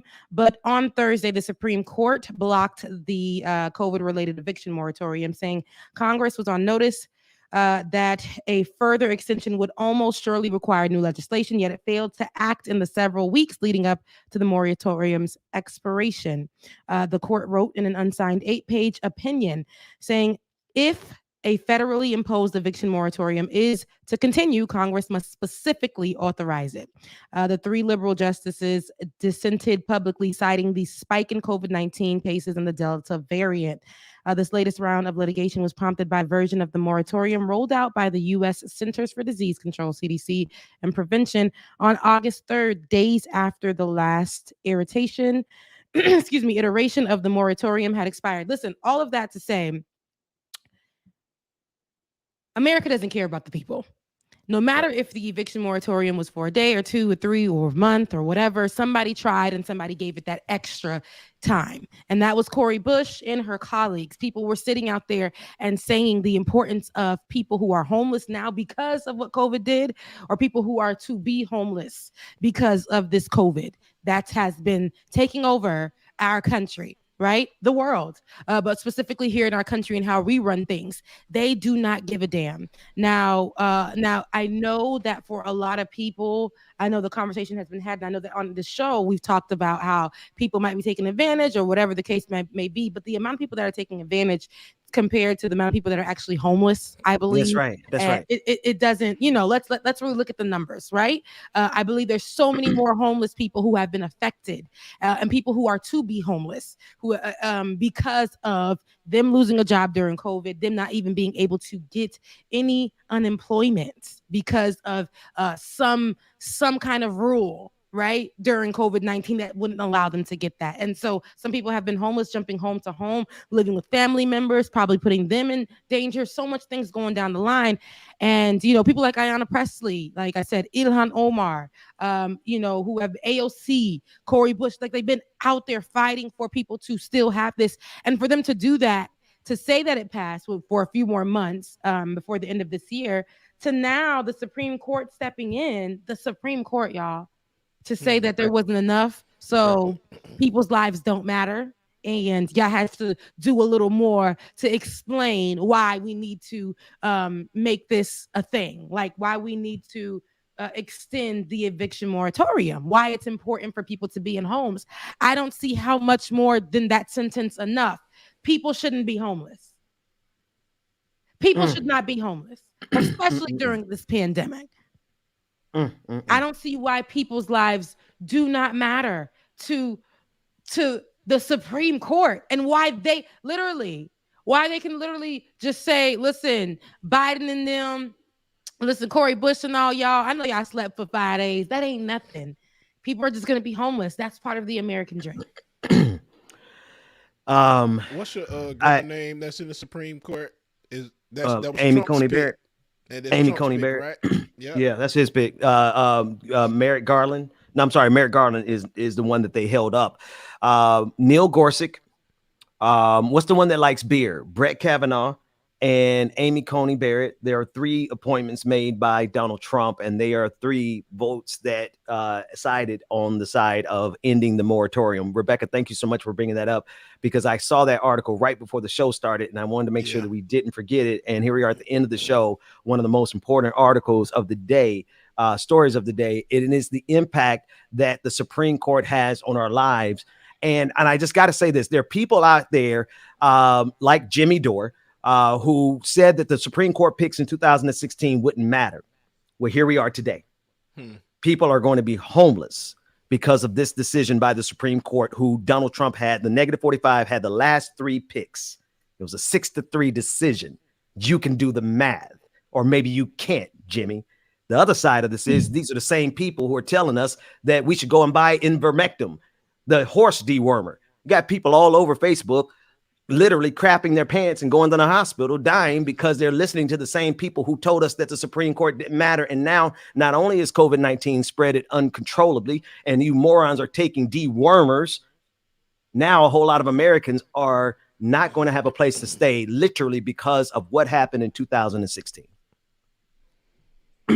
It's trash. It's full. Like, there's nothing that we can really say to move mountains here, because we've tried to move mountains and the Supreme Court said, get the hell out of here with that. Like, who do you think you are? But in these moments, Ben, this is where the frustration comes in. The continuous fight. People will say that's not enough, right? And that's essentially what the Supreme Court said. We don't care if you give one of your body parts. We do not care if lives are lost. And I'm pretty sure that lives have been lost due to people being homeless during the pandemic. Period. Before the pandemic, I'm pretty sure so many lives have been affected and lost. I mean, we see this every remember day. those in Atlanta. I mean, that happens in Atlanta every day. We see that every day. Like, walking past, people are on the verge of death, and we're just walking past them. Full families. And we just, because we may not believe them, or we may not think that they deserve, because they may be users, there may be addiction, they may, our minds think that because somebody is suffering from something, that they deserve to be outside during a winter, during the most coldest nights here in Atlanta. And I think that's crazy. I've sat with people who had conversations and saying they put themselves in that predicament. Okay, that doesn't mean that we can't. There's a building right there, Walgreens, that has light, that has heat, that has air conditioning, that's just sitting there, unused. And like I said, there is possibly a Bank of America building in the middle of Midtown that is unused for the most part. Huge, taking up space. But we got people who are homeless out here in these streets. We got people who are homeless out here in these streets. And that's why I say, it will never make sense to me. Housing homeless people is it's such a fundamental human thing. It's like the baseline of humanity. It's the human thing to do. But I know people get frustrated with me saying I'm a little sensitive when I say stuff like that. No, we're people. And until you go through it, when the thing gets close to you, all of a sudden you start understanding how to be that way. One thing I don't like is during the holidays when people want to be human for that day because they think Santa Claus is going to bless them. I don't give a damn. The same way that you are on the 25th could be beneficial on the other days of the month, of the year. Being a good person doesn't always have to come because Christmas came that day. Like, I've watched that working in retail, how people will be like, here you go, here's $5. Like, it's Christmas, but you're holding the door for this Black woman because it's Christmas. Make it make sense. You know what I'm saying? Like, don't only be nice to homeless people because it's a holiday or whatever. No, like, I feel like this country has to do so much better. We have to do so much better. So I know that Cori Bush is about to fight this with her crew, Ayanna Presley, Ilhan Omar. Everybody's about to go out there and fight it again. And even us, the regular people who are joining her to go fight this thing. But it's almost like it's not enough, because what it gets us is a few more months, and then we have to fight again and fight again and fight again. I hate it, but this actually helps somebody. And even if it's for a short amount of time, it helps someone, y'all. It really, really does. It helps someone. And it all boils down to now is just that, this may happen in Supreme Court, but hopefully that some of the landlords, and I know there are landlords that have a heart, and they're still not going to follow. Me and Rebecca's camera, boy, I swear. Ain't happened in a long time, but both of us. That these landlords, though, they're not going to follow through with some of these evictions. I know a few apartment complexes. I know, hell, my landlord, he actually helped out and said, hey, I'm going to go ahead and apply for this COVID relief for you. So you get the information, I'll send the packet over. And there's a video on TikTok where the lady's a landlord, and she understands that she's losing money because they're not able to pay. Yeah, we played it on here. Yeah, but she's not going to them and saying, okay, you need to run my money. So what I did was I applied for you, and I need you to fill this out, and let's get this money. So then I'm not only helping you, but you're helping me because I'm getting free money. It's a double standard. So I'm hoping that these landlords do that, and they'll be okay. Now the issue is going to come with the property, those apartment complexes that are ran by these big corporations. That's right. I hate renting from them because they act like they don't have a heart. They don't have a soul or anything. Where I stay. Can't even get any assistance. I hate places like that. So ever. And I believe in it. And it's almost like to keep the people in line. If nobody else is complaining about it, why are you complaining about it? I can't even give you a day over. Like, you guys know, Ben, I told you one time when I first moved here, I had a struggle. Just one day. I got paid literally the day after, and they charged me $250 and like so much money. Just one day, $250. So I made a complaint. And now they give people 6 days, even though that it's like the moratorium, right? It's like we're giving you a few more months, but the 6 more days helps, right? But it's not enough. Like, where's the assistance for people? And I know they're all living around me that may have had the money, but because of COVID, can't get to their job, and some jobs can't afford to continue to pay you while you're not working, because now their business is being affected as well, so they can't afford to pay. So there's so much that goes into all of this. A lot of people are affected. and it's just a lot. I know that we are supposed to get out of here, but there are two more things I do want to cover. Yeah, no, we're gonna. I'm asking Chuck Dees, our moderator in the chat room, to keep an eye on Pascal's channel when he goes live. Let's keep going until they do. Go ahead, Rebecca. Yeah. So I did have these things dropped in the chat just to David last night. But so there's another story that I wanted to cover, and this you did mention, David, yesterday evening about Lieutenant Michael Byrd, who shot the Trump supporter. Fatally shot the Trump supporter Ashley Babbitt during the Capitol riot. He says he's been in hiding for months after he received a flood of death threats and racist attacks. He said, quote, "I believe I showed the utmost courage on January 6th, and it's time for me to do that now." I don't know if you have that. I did drop it, the SOT in the chat. It was too long. I didn't cut it yet. That's fine. We could play it. Can we play it until we say it's 5 minutes? Yeah, can we play it until we could say we could just play a portion of it? And then and so as he pulls that up, I was watching that. So I was wondering. I understand why that black man was in hiding, because racist, MAGA, Make America Great Again, January 6th, insurrectionist terrorists, for them to find out that it was a black man that popped that white woman who was violating the Capitol.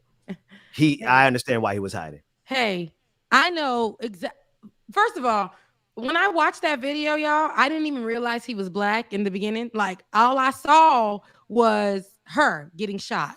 And it disturbed me so much because I don't like to see people dying or getting hurt. I don't even like to see the crate challenge. But what we did stand on was this girl was breaking the law. And this is Capitol protection, protecting the Capitol.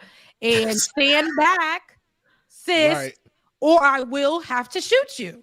Sis was fighting and saying it's her right, literally like a creepy person just possessed, still coming at him, and he had to do what needed to be done. Now, I think that what we can notice when even in this interview and seeing him speak is that blue lives don't matter. The same people that scream blue lives matter are the same people that say all lives matter, right? But we know when they say all lives matter, they're saying only white lives matter. The people who scream all lives matter, because they're the same group of people that don't include us, right? And what we see with the blue lives matter, remember that was being screamed and all that. Every time they kill a black person, it's blue lives matter. And that comes from even the black people on the force. But yet when this black man shot someone protecting people who don't protect him, it's crazy because the whole force got quiet. Nobody said blue lives matter for this man. That's right. It got to, I haven't heard blue lives matter in a minute, ever since Ashley Babbitt got shot down, for this man protecting the country. Anywho, let's take a listen to what he had to say. Publicly identified. Do you want to tell us who you are? My name is Michael Byrd. I'm a lieutenant for the United States Capitol Police. For months, he has lived in hiding, he says, over this moment. His decision to use deadly force against a rioter as she climbed through a barricaded door that leads to the House chamber. In the months since, he's been the target of threats. Could you give us the nature of some of those threats? They talked about, killing me, cutting off my head, very vicious and cruel things. Racist things? There were some racist attacks as well. It's all disheartening because I know I was doing my job. Given the nature of the threats that you describe, do you have any concern about showing your face and identifying yourself? Of course I do. That is a very vital point, and it's something that is frightening. I believe I showed the utmost courage on January 6th, and it's time for me to do that now. Responsible that day for securing the House chambers, Byrd couldn't see what Americans were witnessing on their TVs, but he could hear it in the pleas from other officers. Were you afraid that day? I was very afraid. What are you hearing on your radio?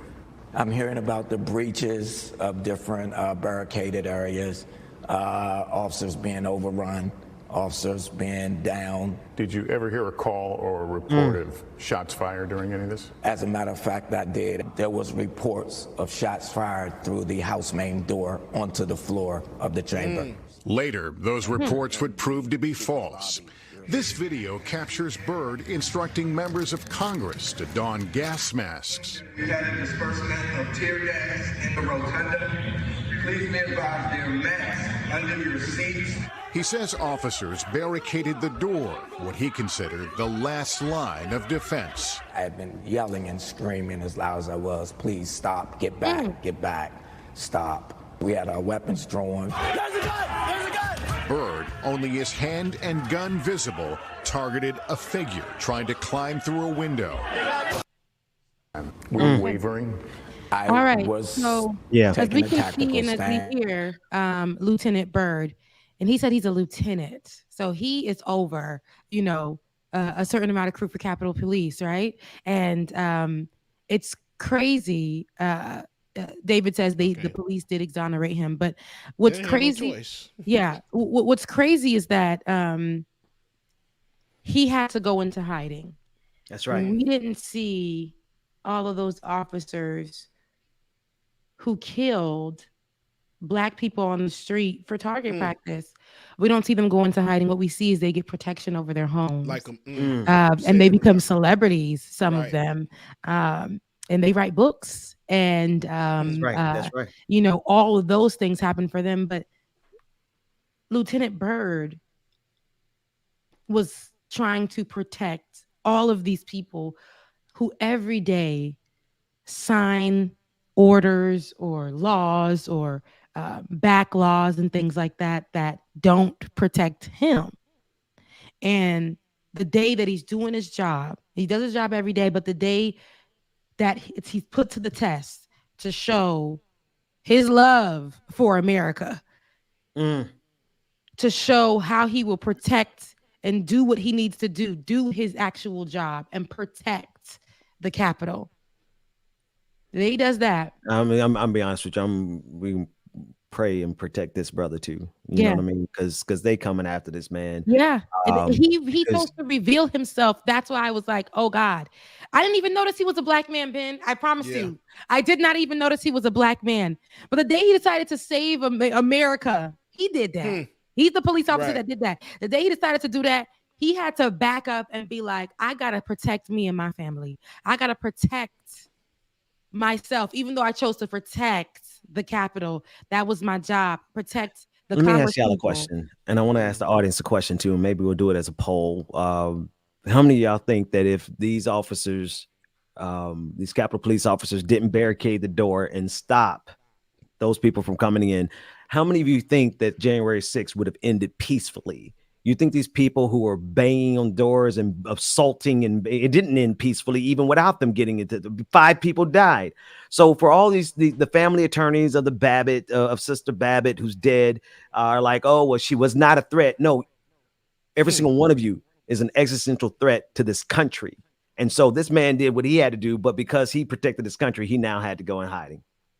He had to go into hiding, and we saw with our own 2 eyes. That's right. That's why I noticed the man was Black. I wasn't worried about the shooter. I was like, that man protected. Didn't even know he was like, I knew he was some kind of security for the Capitol. Didn't know his title. Didn't know he was the lieutenant of the Capitol Police. Okay? Wouldn't have known. This woman, though, we watched her continuously climb, barge, forcefully, unlawfully through a window drone on her that they broke to get in. Through a window that they she broke. Didn't think she was gonna get shot because he gave her warning. He gave her warning, back up, back down, whatever. And she continually said something like, it's my right, whatever she was saying to him as she proceeded to break in to the Capitol. Yep. No. And I don't know if y'all realize, Kev Z said it in the chat, and I'm just realizing it now. Once again, Black people come in and save this country. Every time. That whole line, if you really think about it, the majority of the officers that really did something you really hear about, they were all Black. And it sucks because a lot of these officers that were involved in that now Y'all looking at the screen too, like what was the B-roll? Sorry, I was about to be like, I changed it. It's good. It's good. It's I was trying to do it without y'all noticing. Go ahead. Yeah, right. But it's messed up because a lot of these officers, I think it's up to two or three officers that have committed suicide that were there at the Capitol building that day. Wow. And it's just like because the country's not doing anything to help them, to protect them or do anything. Yeah. Wow. Yes. There's Just nothing, y'all. Leaving them for dead. Leaving them for dead. But one thing about it, God, protect this man, Lord. I ask you, God, that's my prayer today. I need an organ right now. If y'all are believers or non-believers or whatever, if whatever we can do, send out some good love, some good energy. I don't know, the universe or whoever you serve, but what I ask today, Looking like Dr. King over there. Don't he look like Dr. Yes, absolutely. He's giving me the ancestry, protective, willing to do whatever he can for this country to make a change. David said he saw it too, but he didn't want to say nothing. Now, you see, yes, he is definitely giving us that ancestral, I'm protecting the country, willing to die for it. I might die for it. Don't die for these folks. I'm sorry. Don't die for America. Though, but then when police officers literally put on their outfits, that's their job. But some police officers, most police officers who are on the street, black men, stop dying for America. They kill black people for fun. They're not willing to die. They rather kill you because you black. This black man literally, because those white people saw that he was black, they would not say his life mattered. Blue lives don't matter. They don't. Mm-hmm. They don't. Not when they're black. Because they saw he was black. Ooh, you said that. That's why we say black people. I got a black friend who got on. He got on Jay-Z's internet. He got on Jay-Z's internet in the year 2020 and got upset when people were saying abolish the police. And at the time, it was reform the police and defund the police. And so he got upset and was like, one thing about it is y'all step to me and I'm always going to pull out my gun. And we're like, okay, you're a black man. You just got on the police force like 2 years ago, buddy. You were literally a drummer at a church 2 years before that. Dang, God, what's wrong with being a drummer? So no offense, but for shout out to all the drummers who ever played with me in the past. Go ahead, Rebecca. For you to do all of that there, and then he said, I don't give a damn. Blue lives gonna matter to the day I die.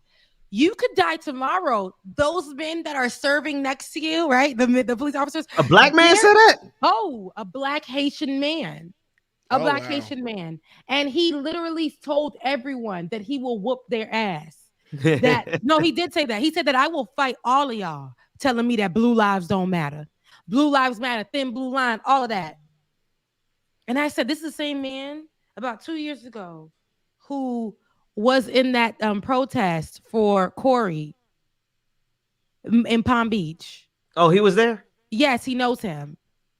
But he say he gonna beat our ass because we say defund the police. Same person that doesn't understand that black lives, because when you put that suit on all of a sudden and you feel like you have that camaraderie with these white people or with this, and I can't say white people, but with this system, because when the police thing, it's some kind of system that once you get inside of that thing, it's almost like you have to follow that law. It's like me when I went to like an all-white school. I had to act and be just to make sure that I'm protected and make sure that they saw me and I would be able to fall in line with them and fit in. But I had to realize I'm never going to fit in. This was not the norm for me. I was the person that will be called a ER on the street by the parents of these same kids. I couldn't go into I couldn't even go into some of my white friends' homes without like taking off my shoes or whatever. Not because it was polite, but because their kids are walking in with their shoes on, but they believe that I would be bringing some like blackness or something like into their home. Rebecca, I just want to say a couple things, Rebecca, because you saying Sorry.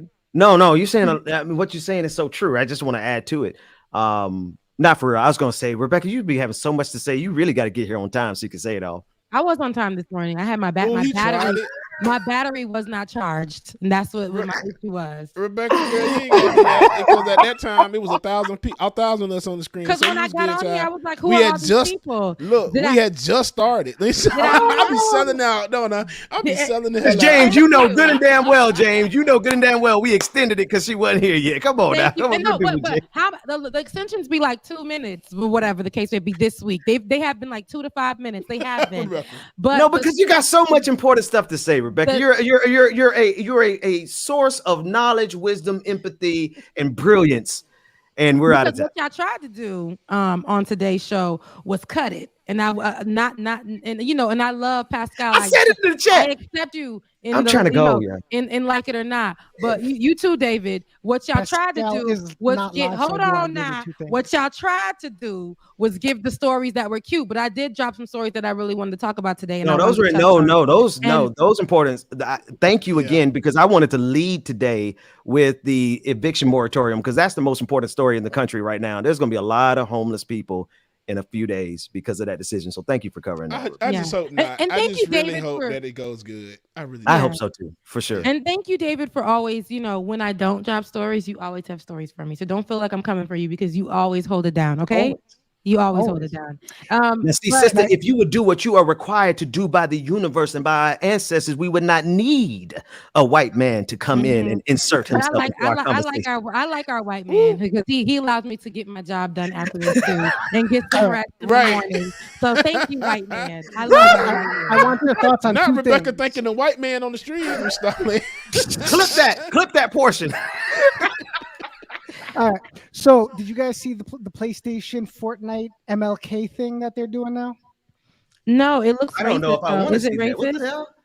I won't know. It's supposed to memorialize or let you be at the march, apparently, and I don't know how I feel about it. I want to know how you guys feel about it. It's short, I haven't heard about it. Okay, and since we're already gonna be dinged for the other stuff we've played today, I want to play it now.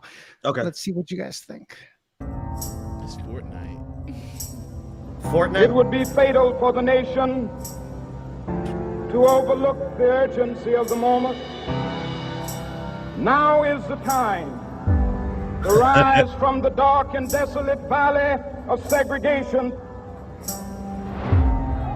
Let freedom ring from every hill and molehill of Mississippi, from every mountainside. It's giving me Let freedom ring. I have a dream today. Okay, I will say so. This It's sponsored by game, Time Magazine. Yeah, for a video game, that's not. It's.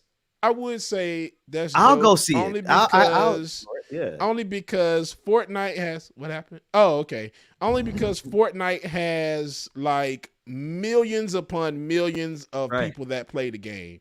That's so for it to be in there like that, I mean, it's cool. Now, as long as it's something that you can just walk through. And Fortnite, it's about destroying random shit and killing people.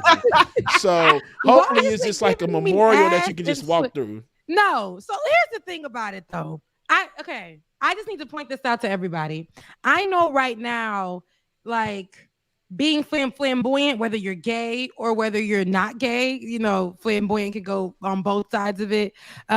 The ass and titties being out, it's the ass is in the Bible. But all of that being the body part, like I'm getting just keep cussing as much as y'all want. They're gonna cancel this contract. This always it's the body parts and all this. They've been doing this like with urban. She come through looking like Storm. I thought that was Storm for a second. I've been seeing a lot of like these video games and stuff when they're putting up urban people and stuff. They're giving like all BBL bodies, and then they're giving like it's crazy. And then with the gay people and stuff, they're giving like. Did you not see the guy with the flag with like the little shimmery outfit on the side? Nah, I didn't see that. Where'd you see that? Like, yeah, he's in there. Not all gay people. You'll see it.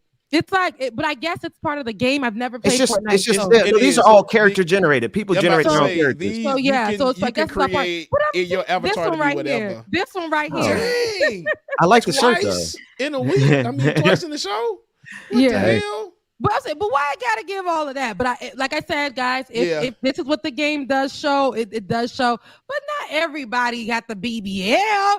Not everybody. Like you said, I mean, if you only knew, you can do any and everything in that game with the character to develop them, everything. So that's why a lot of people play it. But this game, I mean, I know a lot of people that play it. I don't like it. It's Fortnite. So a lot of kids play Fortnite. A lot of kids play. Yeah, a whole lot of kids. Yeah. Look, Rebecca, I'm Avatar policing. I don't know what that even means, but I guess because I don't play video games, and I've been seeing, and I do have a problem with the whole body thing online. Not to, because now it's kind of like there's no normal bodies now, and by normal bodies I mean everybody's body, whether you got a BBL or not. Right? So with everything that I'm seeing is focusing on a BBL look, and I love a girl with a big booty. I love a girl with a nice chest. I love a girl with all that, but I also like a girl that's slim. I also like a girl that's thick. So you're saying that the images are just conforming to that problematic side of the internet? Because I'm focusing on booty instead of the message. I'm looking at it like, and maybe that's okay. I see. I guess they're cartoon characters to me. I guess they just didn't really care. I just thought that one looked like Storm right there. She does. She looks great. She looks great. So what I'm saying is not that. I'm just saying like, it's not giving to me like that. I have a dream. I want to be here. I'm listening to Martin, I'm listening to MLK really talk his talk. I feel like it's almost in this is just me. So don't beat me down. I don't know Fortnite. So that's my disclaimer, because I know y'all will come for me, and that's okay. But it almost looks like a mockery for me. Like, it's just like, why? I don't get it. I was trying to figure out. I couldn't get the vibe of it. That's what I was trying to figure out, and that's why I wanted you guys to speak on it. Pascal is about to go live, so I want to play this last thing, and then we can go out. Wait, the last thing that I want to be played is the guy at the front of the the White House. That's okay. Yeah, we'll do this right after this. Okay. Interesting. The black people in August 2021 is not the Rona. It ain't racism. It's milk crates. You know them things they carry milks in back of Walmart. Yeah, them things. That's the most dangerous thing, because for some reason, niggas is jumping off milk crates because they think they invincible. I know that you think you can do whatever you want, and now y'all call it the Hood Olympics. No, we ain't about to get this no damn cute ass name. This ain't about to be the Hood. No, the Hood Olympics is let's see who can get away from the pit bull the quickest, or who can make the best Kool-Aid to give people diabetes. That's the Hood Olympics. This right here is just idiotic. With the challenge of who could die the quickest? Is that what we doing? Yeah. 12 out of 10 people crack their necks. Everybody that do this challenge taking 10 years off their damn life. Some of y'all couldn't even pass geometry, but y'all ignorant asses was able to put a pyramid scheme together out of some damn milk crates. And then I started thinking, where all these milk crates come from? So it makes me think, okay, back in the 70s, Ellen Hoover, the damn FBI director, he put cocaine crack in the damn hood. I'm starting to think the FBI put the crates in the damn in the hood so we can crack our own damn necks. And y'all fell for it. Don't fall for it again. We've been through so much BS. We done went through slavery, crack epidemic, the 80s. They took down the Black Panthers in the 90s. Clintons done locked all the niggas up, and we gonna let some damn milk crates take us out. They don't make no. I'm so damn discombobulated. That's like you sniffing anthrax and you survive that, and then all of a sudden you go slip outside on a damn banana. If you participate in the milk crate challenge, like, and you the same size as a Ford Expedition, or 2 mini refrigerators, or 200 pounds of 5-pound potato bags, and you try this challenge, you definitely, whatever happened to you, I don't feel bad. I seen one dude fall face flip. He's 3 of me. He fell on his face. I said, what you expect? Of course the milk crates is gonna throw you off this. So all I'm saying is stay off the milk crates with your dumb ass. The milk crates is getting crazy, a little too crazy for me at this particular time. I can't watch it. I can't deal with it. I really pray that those people, they don't have insurance. They're gonna stop soon enough. Enough broken bones, enough dislocated shoulders and arms behind the back. People get messed up like that. I was over there in the hood the other day, and they done set it up already. I was like, oh, okay. But it's funny though. It's starting to calm down a lot, because it didn't hit that high point. it hit the high point real good, and then all of a sudden everybody started doing it, and now I can honestly say on my social media, it's disappeared like it had never happened. This is right here. That's when he knew. But so the crate challenge happened, and it's happening, and it's killing people. But this military man was not going to allow himself. Killing people. It's not killing people yet. Ain't nobody died yet, girl. Damn. Listen, no. This next clip, Rebecca, do it. You happen to go to the hospital, a COVID-filled hospital. You just might as well say, okay, because y'all playing over here with these crates, going into COVID-filled hospitals, knowing you ain't got no insurance. You're killing yourself off. Stop it. Let the white supremacists kill themselves off without getting the vaccine, y'all. Come on. This last clip, it tickled my soul. It touched my soul because this Marine. We gotta save ourselves all the time, Ben. That's what you're gonna see in this last clip. You gotta save ourselves. Yes. He had good sense. His good sense kicked in right here. Standing in front of the White House. About face? Nah, I'm gonna head out. You know, and then he walked in so smooth. Like he wasn't scared. F this damn job. That lightness. It's like he heard every one of our grandparents tell him to get your ass in the house. It's struck right there at the White House. He's like, you know what, man? F this job. Oh no! And then watch it, but he's a little shook with his first step. Let it play. He's a little shook with his first step, but then he gets into the sweet. Well, watch it. He's like, let me get out of here. He was about to hit the step, and then watch out. And he was like, man, F that. Smooth. That is not the callback if I ain't seen him in uniform. Hey, the people from Buckingham Palace have been clowning him. I don't know if I agree. I know they hardcore over the Buckingham Palace. You know, the guards that stand there don't move. But if that lightning hit the right way, I think that's a real guard right there. He made sure. Hey, oh no, I gotta save myself because I seen that lightning right in front of me. That's my life. Oh, let me make sure. I put the make sure I put on what we supposed to do. Get about face. And go ahead and I never saw the way he skipped up in that White House, the way he did that little skip. I said he black. He's something. Because he thought about it for me. He said, hey y'all, I'm over on Pascal channel. He got a cowboy hat on. What is this sketch with a white man in a cowboy hat? What you got going on over there, Pascal? I'm sending people there. No, it looks that's good. His that's before he goes live. Oh, that's what he plays before he goes live. Oh, okay. Okay, so he's just getting started. Okay. Yeah, some whatchamacall clips. Nice. Well, patron party tonight, 9:00. Rebecca, what time you coming? I'm gonna come very early because I'm out. She got plans tonight. So I got plans are we doing 9:00 or 8:30? Let's do 9. Let's do. What do you want to do? 8:30, Rebecca? I'll be there 8:50 if you say 8:30.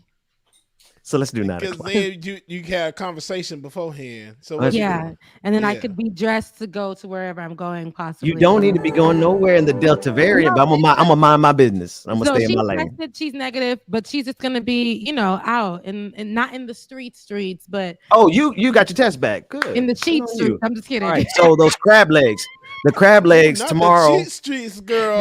Cheat streets. Hey, everybody who's going over to Pascal show, send them. Tell them we sent you. Tell them Rebecca spared how many minutes? Rebecca spared 2 minutes so that you could go over there early. Yeah, and let her back. I have yet to be. I'm so messy. I have yet to be a Super Saiyan yet. And yes, Ben, it's okay. You can be messy, but this show was going to end when I said it ended. I love you guys so much. Head over to the Pascal show. Tell them that we sent you. Make sure you drop the lions in the chat over there. I ain't sitting. I'm not sitting through this next time. I'm going to let y'all have fun from the audience. That's what I'm going to do. patreon.com/like it or Ben's not. Getting lazy. Give us free. Become a Patreon today. Can you let us go? I gotta go teach my kids. Can I go, Rebecca? So you're not gonna go watch Pascal that you sending everybody over to, or you gonna teach? I'm sending him 200-300 people. I think he'll be okay if I don't show up. I love you guys so much. Enjoy the rest of your day. It's Friday. See you at the patron party tonight. Love y'all minute. We will see y'all this evening. Play a couple of seconds of a song for y'all, so y'all get out there. Y'all make sure y'all mob on over to Pascal Show channel right now, man. Good morning again, Mama and Daddy. Good morning, Q. Love y'all, mean it. Y'all make sure that y'all join over there. We will see y'all tonight. Deuces. Yes, I'm gonna let you know just how much I tell you, mama. I tell you, papa, too. I'm gonna let everyone know about my love. So I really hope you love me too. Yeah, I really hope you love me too.